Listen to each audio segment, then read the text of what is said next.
being conservative the key to happiness? New data seems to suggest so. According to a recent study done by pollster Nate Silver, conservatives are much happier than liberals.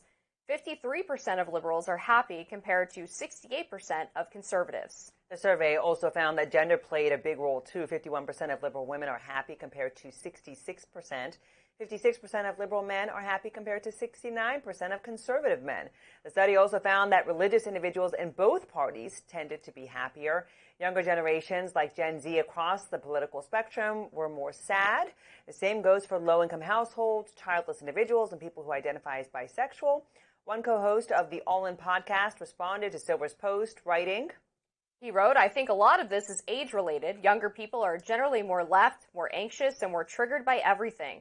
As one gets older, it's easier to let go, appreciate what you have, and be less judgmental and live and let live.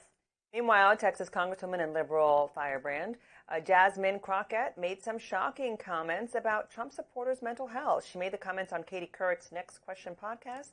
Let's watch.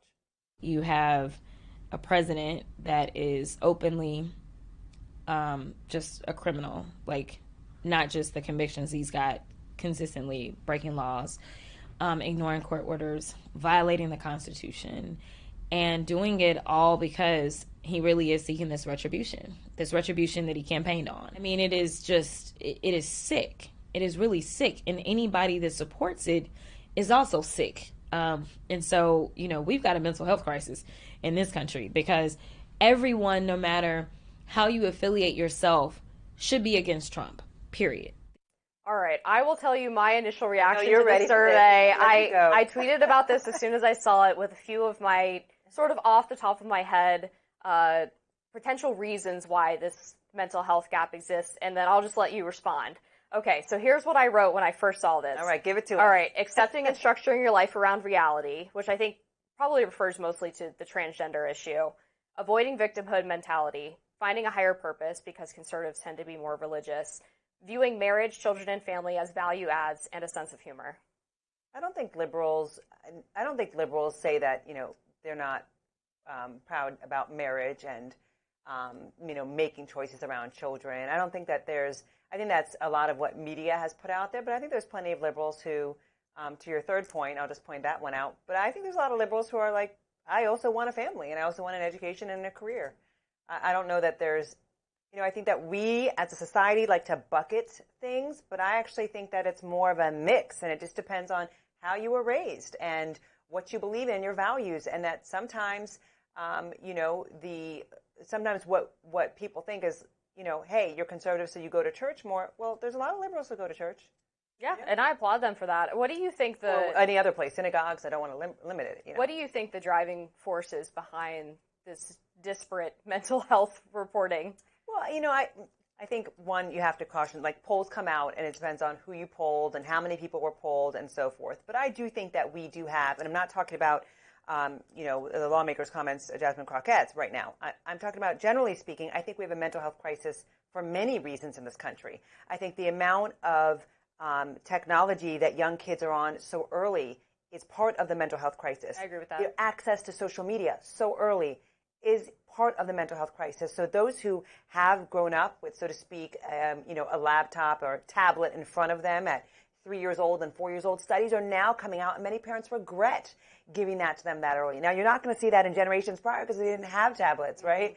But those who have, so now those who are raising kids now who are toddlers hopefully can learn about what just happened within the past 10 or 15 years. And so I think you have a mental health crisis also because we went through COVID, and we know from studies that show that students who were in COVID and in learning environments, that they struggled with mental health, and they came out of COVID. I think that we don't even know how big a gap that has been.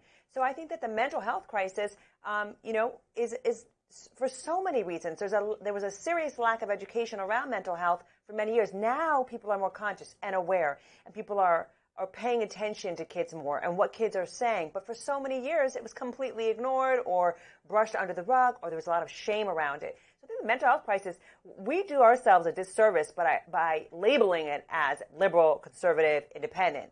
This is a problem within our society for many individuals across the board. Yeah, I think that's generally true. It is good, though, to identify, I think, who is struggling the most so that you can tailor what you're doing to impact that in the correct way. But to your points about COVID and phones, I am curious, I agree with all of that. I'm wondering how that would potentially drive the difference between liberals and conservatives. Do you think maybe liberal parents were more willing to give their kids technology at a young age? Maybe conservative homes are more skeptical of technology, and then on the COVID issue, maybe there was more fear about COVID in liberal cohorts. One of the other important or interesting things in this poll was that Black liberals report better mental health than white liberals. And one of the things that I immediately thought of is that Black liberals tend to be more church-going than white liberals, so maybe that's part of what's driving that divide. I don't know if it's church-going. I don't know exactly where that stat was coming from, so I'm going to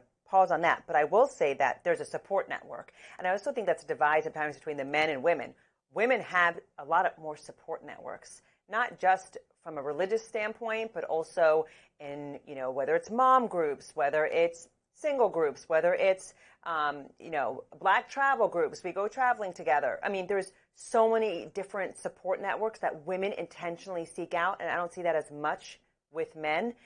Again, I kind of push back on whether it's conservative or liberal because I don't see it that way. I see it more as how socially do these groups and cultures traditionally get together. And look, I'm Ethiopian. There's a huge Ethiopian community, right? So if I want support in that way, I can go there. And I'm a woman. I may intentionally seek that out. Also have a mom group chat, So I'm all in these different groups, and I think that helps your mental health more than we give it credit for.